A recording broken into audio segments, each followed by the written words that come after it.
Hi, my name is Ruth, and I actually know Paula from the entertainment industry. We worked at PCAC, that's Public Access Channel in Pasadena. She was a journalist, and we did reporting all over Pasadena. And I told her, Paula, you know what? You're going to do the politics. I'm going to do the nice stories. I know you're all into political stuff, and I'm not. And she liked to go out in the field, and we were doing camera. And I remember the time we went to the Heritage Square. They have these antique homes, vintage style. And then we did a story on an old home.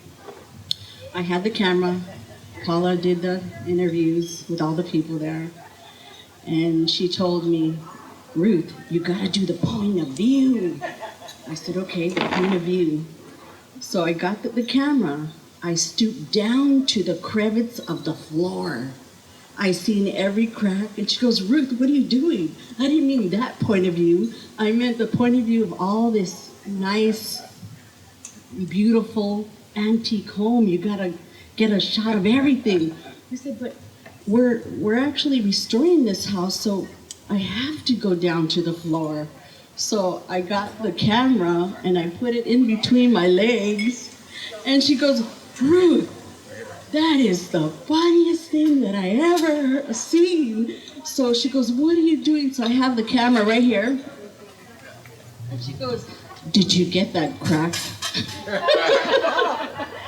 And she was just so amazing, and I miss my Paula so much. And like we would make a phone call to each other, and I would say, Paula, you know what, I was thinking about you. She goes, oh my gosh, it's spiritual. I go, I know it's spiritual, because every time I think of you, you call me, or vice versa. And she goes, Ruth, we're like spiritual sisters. And she was full of life, and she loved all walks of life. She didn't matter where you came from. She didn't matter the color of your skin or how rich or poor you were. She was there as a genuine, human, kind person, and we need people like her in this world. So she was a true example for many. She just, I felt like we didn't speak for quite some time. I gave her respect, and she gave me mine. But when we spoke, it's like it was yesterday. And I just love her dearly. She's an angel around us and guiding us. And she has the most wonderful partner, Jebby, that stood by her side through thick and thin and knew her most personal and private moments of her life. And I never wanted to pry or say anything negative, even though I had a lot of stuff that I went through, but I didn't want to bog her down with any negative. So we would always say positive things to each other and leave it as a good note as soon as we ended the phone call. So she's my partner in crime and TV and film and radio and the whole bit. And I miss her so much. So here's to you, Paula. I love you. Hello. So good to see all of you coming together here today to honor our dear Paula. I had the honor and privilege of knowing Paula probably 12 years. Nikki, can you speak next? And in that time, she really changed my life in many ways. She taught me to see other views and other ways about thinking of things that I never would have. Raise it up. Sorry. She helped me to see things in ways that I never would have. She brought me into situations and circumstances that I never would have experienced myself, but she just had a way of bringing me out. And what I remember most about her was her kindness. No matter where we went or what was going on, she'd know the name of every server, everybody at the table. It was like she was the ambassador of love. She was always just getting to talk to people just about everywhere she went. And there's a funny story. Jebby and Paula went to ride a horse. And they were going forward, together, and Paula was talking to the trainer. And they got to talking, and they had taken, or rather as they were going along, the horse that Jebby was on decided to go a different way. And it was just quite funny, and just spoke how that, she would be able to speak to anybody. And what I learned most from her was integrity. I really loved the way that she lived and treated people with just such great integrity and kindness and love. There wasn't anybody in our little group of friends that would need anything or be in trouble that she wasn't the one that brought it to everyone else's attention so that we could help. And I will always remember her loud laugh. You knew when she came in the room. And I just love her so much, and I'll always remember her. Hi everyone, I'm Nikki. I met Paula and Jebby, their first entheogenic plant medicine ceremony, where we all braved through 3 ceremonies within 5 days, which was maybe even 4 days. That was like a really powerful, for their first time experience ever, and I know that Paula had brought them there, and it was such a divine meeting. And what Jebby also had asked me to say is that today is like the craziest day, I think, in my lifetime astrologically, and I'm not an expert in anything, but I think it's pretty undeniable that today, which is 6/20/2020, which just the numbers alone, which is why it's today, why Jebby chose today, and not even knowing that we're at the summer solstice, and on the other side of the planet we're having an eclipse, a fire eclipse, and let's see, new moon in Cancer, and I think there's one other thing, but and 5 planets are in retrograde, yes. So this is the day that we're all together celebrating Paula. Unlike Paula, I don't like to speak publicly. But people have asked me some things about Paula, like to say stories about Paula when Paula was younger.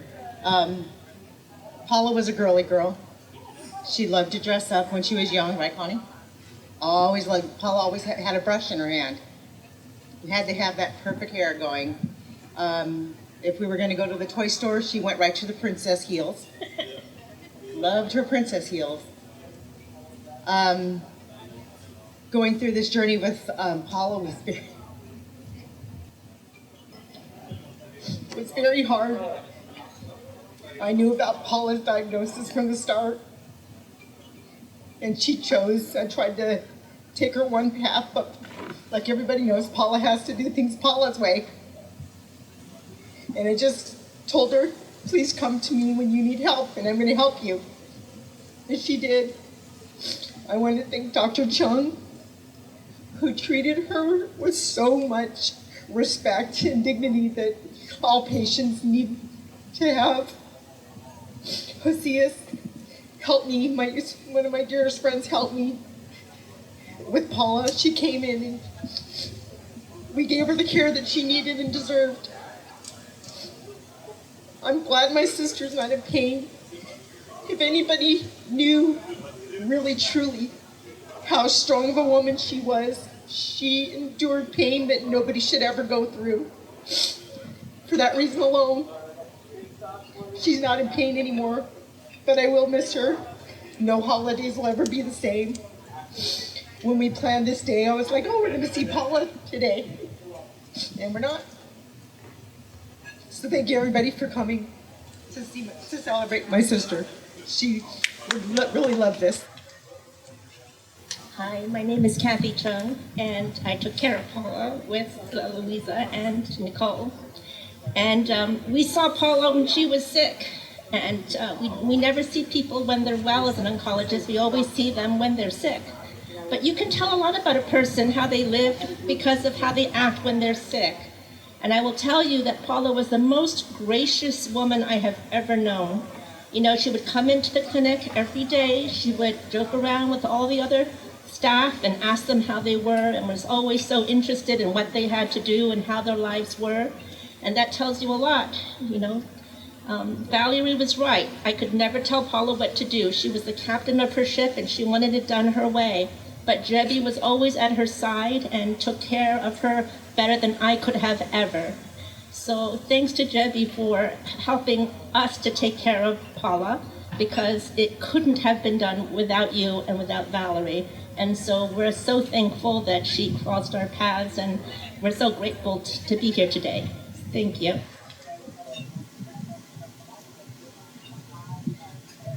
I'm very, very proud and thankful to be Paula's partner.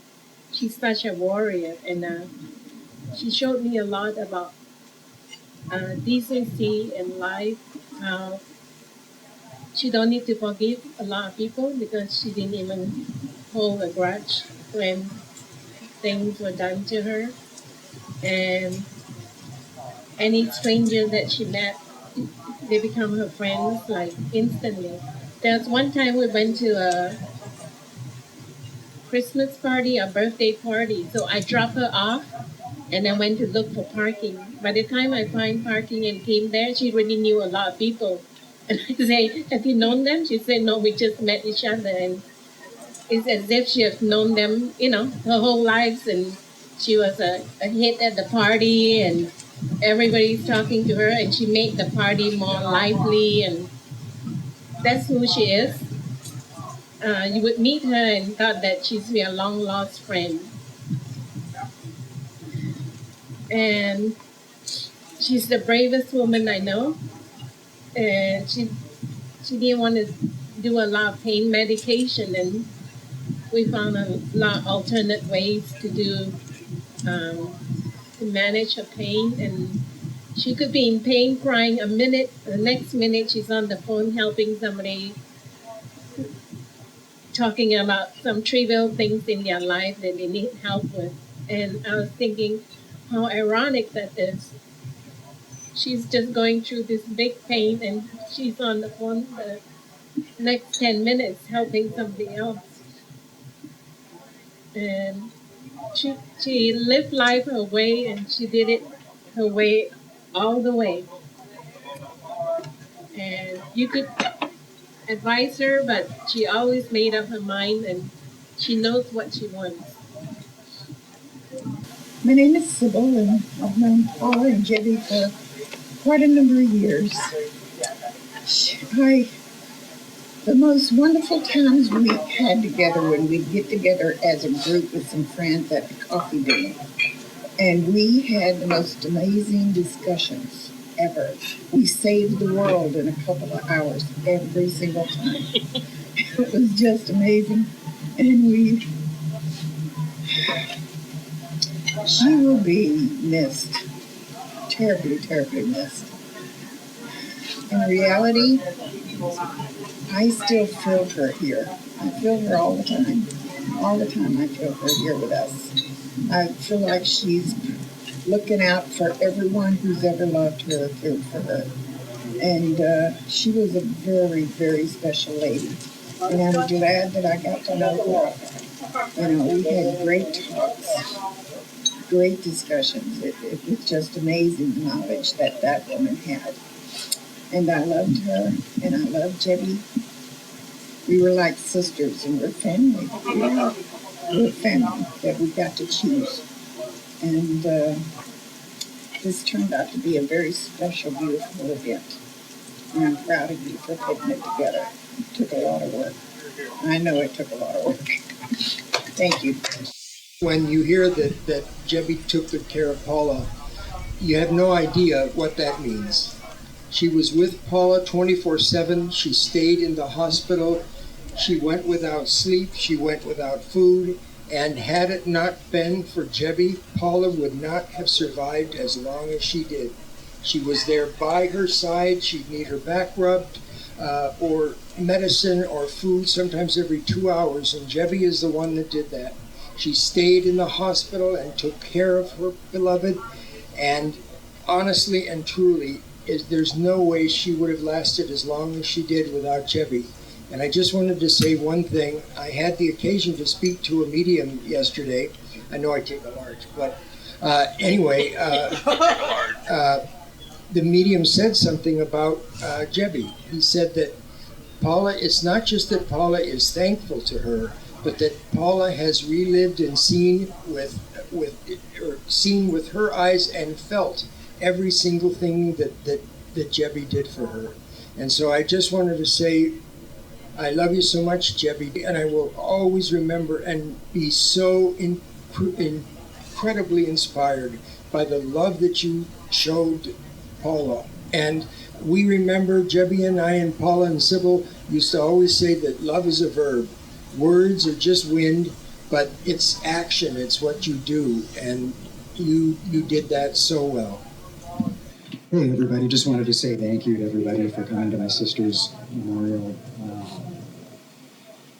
Yeah, it's my memories of Paula. I've known her since she was a little girl, and she was very much a little girl with a lot of love in her heart that she really wanted to give to anybody that was willing to receive it, as any of you that know Paula know. As a kid, I think she didn't always get the love that she needed and deserved. And I don't think that's a secret to some of you here. Maybe others don't know. But you know what? She came out to be a pretty damn good person, and I'm proud of her. I'm really happy to see the woman she became. And later in life, I went to school in Hollywood, and we would hang out, and kind of on a similar path in a lot of ways, a self-searching, discovery path, spirituality. She turned me on to like the Bowie Tree bookstore when it first opened in Hollywood, and her and I went and did an isolation tank together.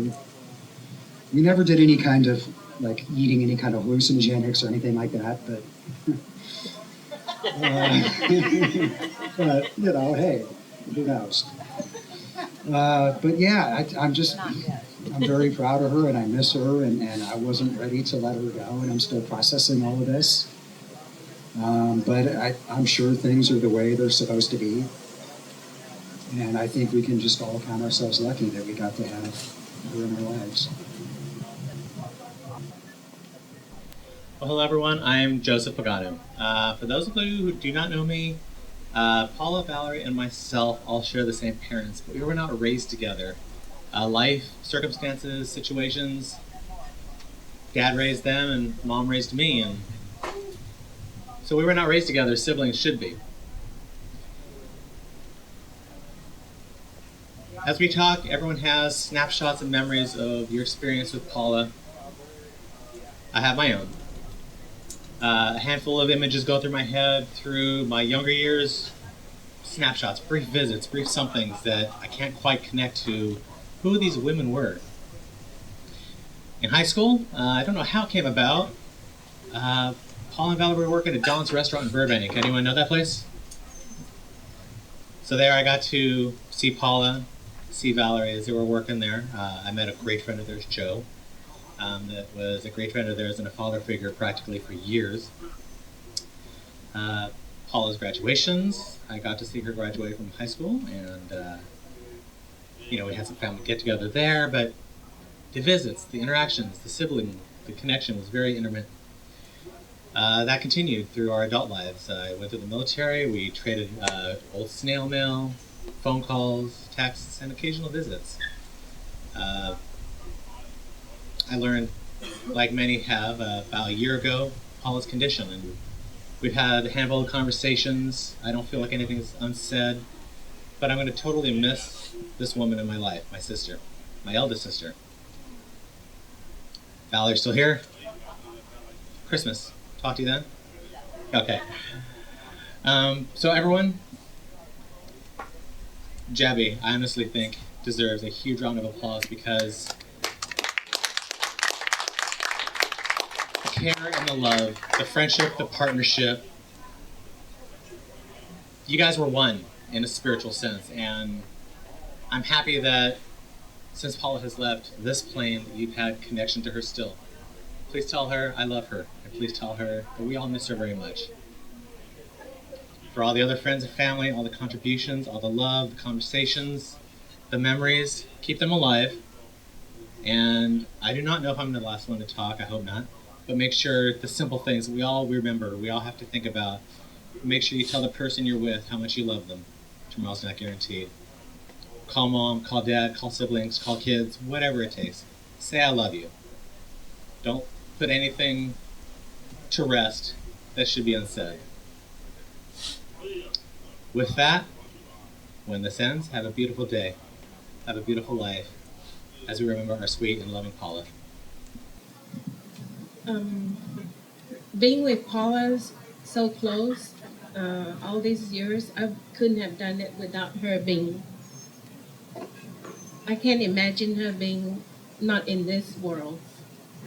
And Paula wanted, before when she was sick, she wanted to know how it feels like when you die, when you leave here, what happens to us, and she wanted to know. So we went on the entheogenic pathway where we met Nikki, and we tried quite a few things, and then we went for the monologue, the most potent entheogenic that somebody has where your ego dies, and you merge with the light. And I went through that, and it was a very strong experience. And I went to the light where you hear everything, but yet you don't have ears. You see, but you don't have eyes. I can't describe it. You need to feel it for yourself. And there was a hum, and you're merged with everything. Everything is one. And after we went through that, I have something called reactivation for 6 weeks, where if I hear a certain sound of a cricket, I would go into the light. And then one time when I was driving, something came on the radio. I had to pull aside and take a picture and send to Paula to let her know where I'm at, because I had a reactivation on the site, and that went on for maybe 6 weeks to a couple months, and so that prepared me for what's next in life, where we go. And then the next thing we did is we did lucid dreaming, and since Paula passed, but I wasn't really serious in learning it. We did it off and on a little bit, but since she passed, I've been busy, and I'm learning lucid dreaming from 5 of the top teachers around the world. And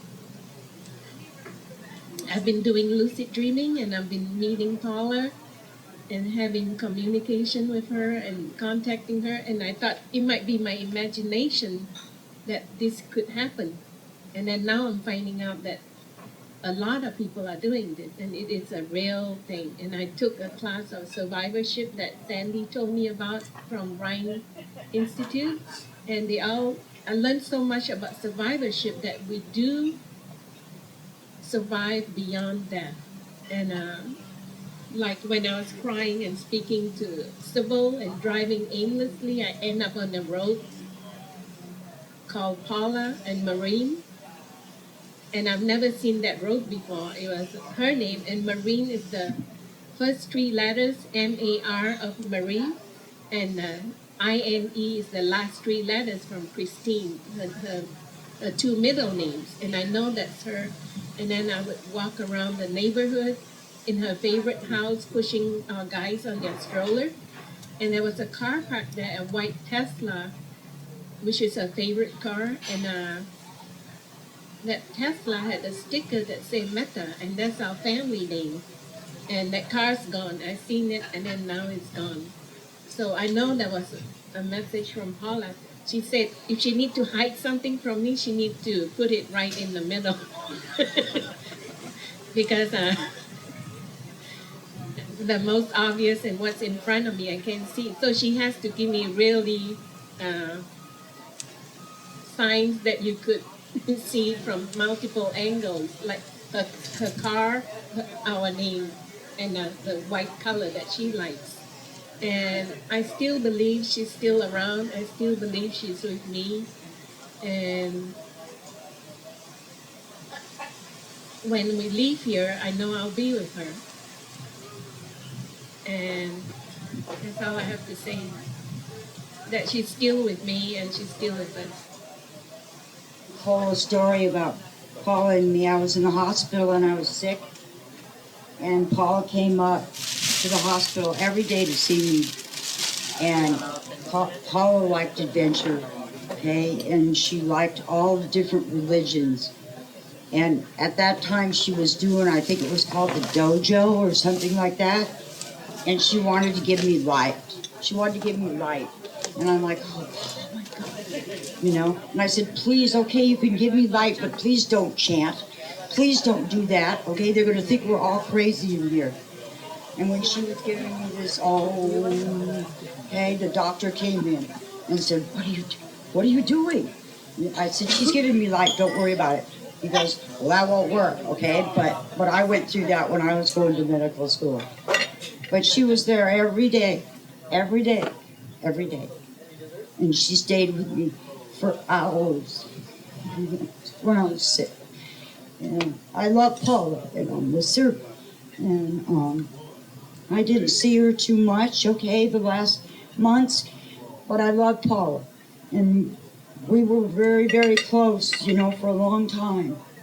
And we would talk politics, okay? We would talk politics, we would talk whatever, okay? We would go on and on, we'd have coffee together. We came to this restaurant right here, okay? And we ate here, and then we went to Malibu and ate there. And I miss Paula. She was funny. Her I used to do that, okay? And we would do that together, okay? Clap like that. And anyway, thank you. Thank you everyone for coming and being part of this. I know a lot of people were afraid of COVID and they were not here, and it says a lot that you guys braved it and are here to celebrate Paula's life. Thank you and have a great trip home.